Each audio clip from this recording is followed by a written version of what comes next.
नमस्कार दोस्तों, मैं हूं गोपाल राजपूत करण। मेरी दिल्ली मेरी शान की खास मुलाकात में आज मैं आपकी मुलाकात कराने जा रहा हूं अनीता पंडित जी से, जो कि प्रोड्यूसर हैं, डायरेक्टर हैं और क्रिएटिविटी हैं और एक समाज के लिए बहुत ज़्यादा ये कहें कि छोटे छोटे बच्चों के लिए कार्य करती हैं, समाज सेविका हैं।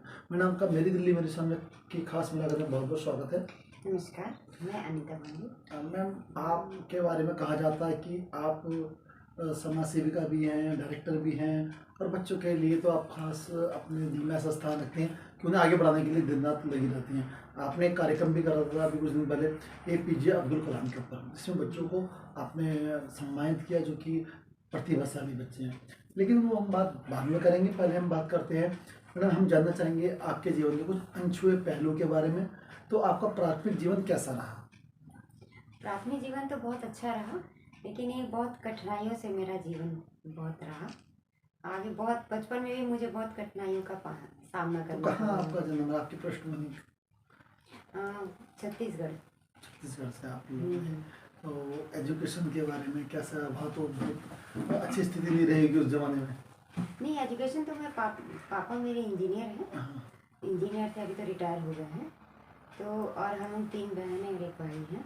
तो एजुकेशन तो बहुत अच्छी रही हमारी। आपकी एजुकेशन अच्छी रही, मेरा कहने का मतलब है। और छत्तीसगढ़ में आप समझ सकते हो उस जमाने में आप लोगों ने। नहीं, हम लोग रहते थे, कॉलोनी में रहते थे जी। तो कॉलोनी का नाम था गोपाल नगर। तो वहाँ से सिटी दूर थी बिलासपुर। तो हम लोग को ऐसा, हाँ, तो थोड़ा सा क्या होता था कि कोई चीज़ एक्स्ट्रा एक्टिविटी करने के लिए हम लोग को फिर थोड़ा सा जो सीमित दायरा है उसी दायरे में हम लोग को सब कुछ करना रहता था। वहाँ पे क्या होता था, सुविधाएं, कॉलोनी की अपनी सुविधाएं थी, तो उस सुविधा में हम लोग कोशिश करते थे अपने आप को निखारने की।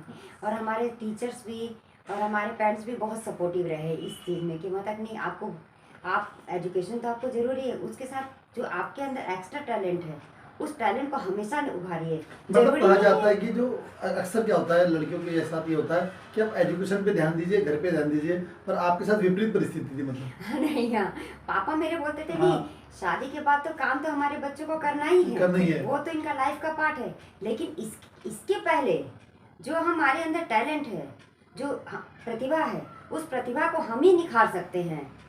क्योंकि आगे आप जब आप बचपन से आप निखारिएगा, बच्चों को जो चीज़ दीजिएगा, जैसे माहौल दीजिएगा, फिर बच्चे उसी तरीके से आगे डेवलप करते चले जाते। तो मेरे माता पिता हमेशा मेरे लिए पॉजिटिव रहे हैं और मेरी फैमिली का, मेरे फ्रेंड्स का, मेरे टीचर्स का हमेशा मेरे साथ सपोर्ट रहा है। तो मनोज पंडित आज देश का बड़ा नाम है। आपकी लाइफ में कैसे उनका आना हुआ? कब आपकी शादी हुई और कैसे आपका आगे की यात्रा रही? हाँ, मैरिज तो हमारी अरेंज मैरिज हुई थी। ठीक है। और मैं पढ़ाई में, एजुकेशन में मेरा रहा BCom से। लेकिन मैं जब जैसे ही यहाँ पे आई, मैरिज हो गई, तो मैं ये सोची कि जब मैं भी अलग फील्ड में आए, कॉमर्स लाइन में, मैं भी वहाँ स्ट्रगल करूँगी। मेरे हस्बैंड फाइन आर्ट में हैं, तो वो भी यहाँ पे एजुकेशन में स्ट्रगल करेंगे। तो ऐसा क्यों ना हो कि मैं इनके साथ ही जुड़ जाऊँ। बोलते हैं ना, एक साथ जुड़ के क्या होता है, हम एक मैं होता है, एक हम होता है। तो हम लोगों ने, हम दोनों, मैंने हम के बारे में सोचा कि हम लोग मिल के एक वर्क करेंगे दोनों लोग।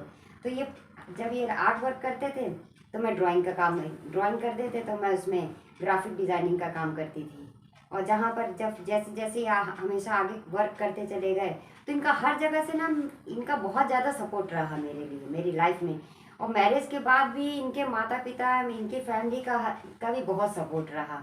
कभी किसी ने मतलब मुझे वर्क करने के लिए कि नहीं, कि आप लड़कियां हैं, औरत हैं, तो मैरिज के बाद आपको ये नहीं करना है, घर संभालना नहीं।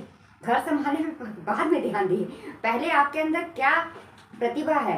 अगर आप हस्बैंड को साथ दे रहे हैं, मैं सब लेडीज़ को यही बोलना चाहती हूँ कि आप अपना एम्बिशन रखिए, लेकिन अगर समय के हिसाब से अगर आपका एम्बिशन आप छोड़ना पड़े, तो आप एम्बिशन छोड़ के अपने हस्बैंड का साथ दीजिए। आपका मत जो बात कही जाती है भारतीय संस्कृति में, नारी जो होती है और जो पति होते हैं, दोनों एक रूप होते हैं, जैसे भगवान शिव की तरह। मतलब आपको अपने पति के साथ रहना है। हाँ।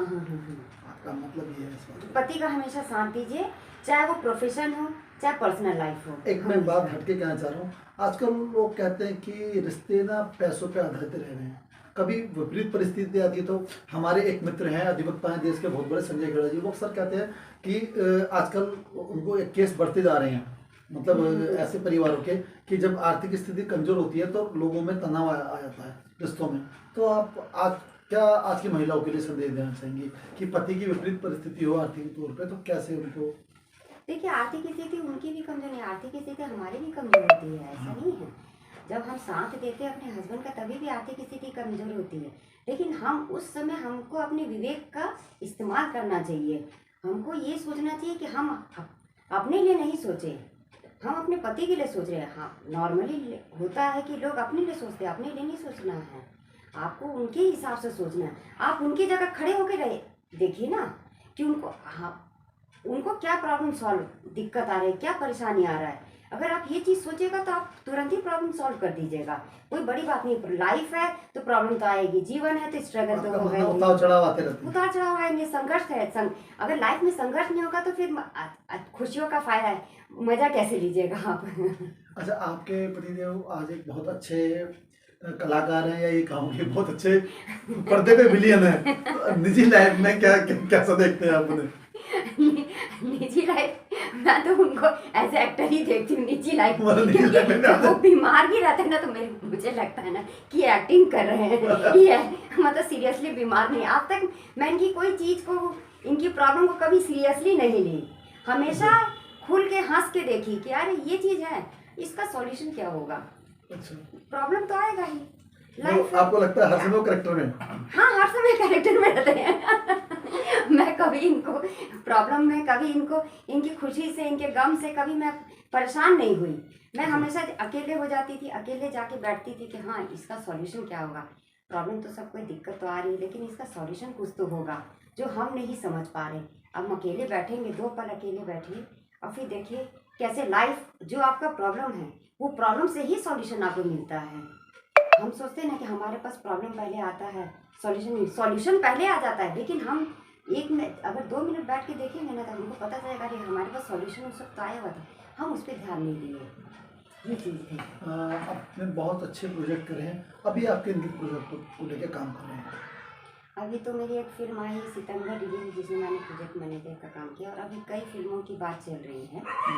और अभी हाल में ही मैंने अब्दुल कलाम मेमोरियल अवार्ड का भी किया था, जिसमें हम टैलेंटेड बच्चों के लिए मैं ज़्यादातर वर्क करती हूँ।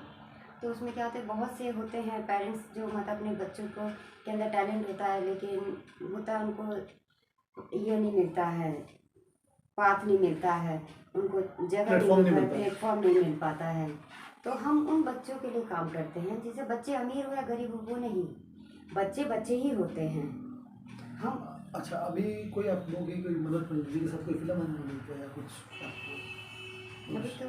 अभी तो नए प्रोजेक्ट पे, कई प्रोजेक्ट पे बात हो रही है। बातचीत चल रही है? हाँ, बातचीत चल रही है। अभी तो फिल्म का नाम तो मैं बता नहीं सकती हूँ। चलिए, अच्छा मैं मानता हूँ आपने आपको कुछ अभी हाल ही में कुछ अच्छे प्रोजेक्ट पर काम किया, आपकी निगाह में उनकी सबसे अच्छी कौन सी फिल्म रही जिसको आपको लगता हो कि यस मील का पत्थर साबित हुई?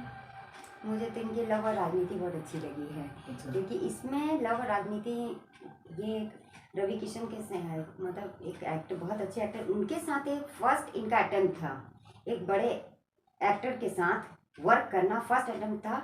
और उसमें जो मैंने इनका कॉन्फिडेंस देखा, उसको देख के तो मैं मतलब बोलती हूँ कि मैं नमन करती हूँ आपको। क्योंकि लोग एक्टर, बड़े बड़े एक्टर को देख के, नाम सुनकर ही क्या होता है स्टेज पे या मतलब आमने सामने देखते हुए वैसे ही कांपने लगते, लेकिन इनके अंदर जो कॉन्फिडेंस मैंने देखा, जो वो परफॉर्मेंस जो दिए उनके सामने, रवि किशन जी ही इनको मतलब इनको बहुत अप्रिशिएट किए कि इस तरीके के एक्टर कहाँ पर हैं, धूमिल हो गए हैं, हम इस तरीके के एक्टर को उभारना चाहते। लेकिन क्या हुआ कि इनको उस वक्त बोला गया था, तो लेकिन तो होता नहीं है कि थोड़ा सा समझ नहीं पाए चीज़ों को, इनको अपनी कार बोला गया था तो ये समझ नहीं पाए, वैनिटी को कार बोला जाता, क्योंकि नए नए इस फील्ड में आए थे।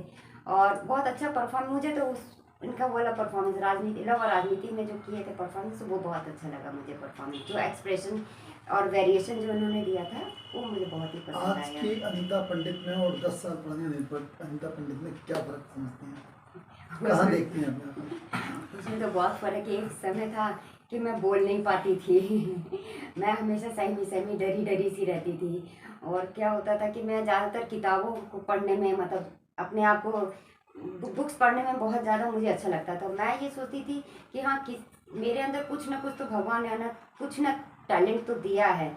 अच्छा कुछ नहीं दिया तो चलिए किताबें पढ़ के अपने अंदर अपने आप को मतलब मैं एंगेज करूँ, तो उस वक्त मैं जो बुक्स पढ़ी जो कित सकते हैं। और एक डे मुंबई में ही पूरा स्कोप नहीं है, दिल्ली जैसी जगह में भी स्कोप है। मेरे हस्बैंड को आप देखिए, दिल्ली में रह के आज बहुत बड़ा नाम कमा लिए हैं। मैं उनको यही संदेश देना है, जहाँ से आप खड़े होइए, जहाँ से आप हैं वहीं से आप खड़े होइए, और स्ट्रगल से और परेशानी से आप दूर भागिए नहीं। जो आप सोच लिए हैं उसको करके दिखाना है और दुनिया को दिखा के रहना है, बस यही मैं उनको बोलना चाहिए हूँ। तो मेरी दिल्ली मेरे संग की खास मुलाकात के लिए मैं आपसे यहीं विदा लेता हूँ। नमस्कार, बहुत बहुत धन्यवाद। नमस्कार। जी आपका। एक बार मैं फिर आपसे मिलूंगा नई शख्सियत नई मुलाकात में।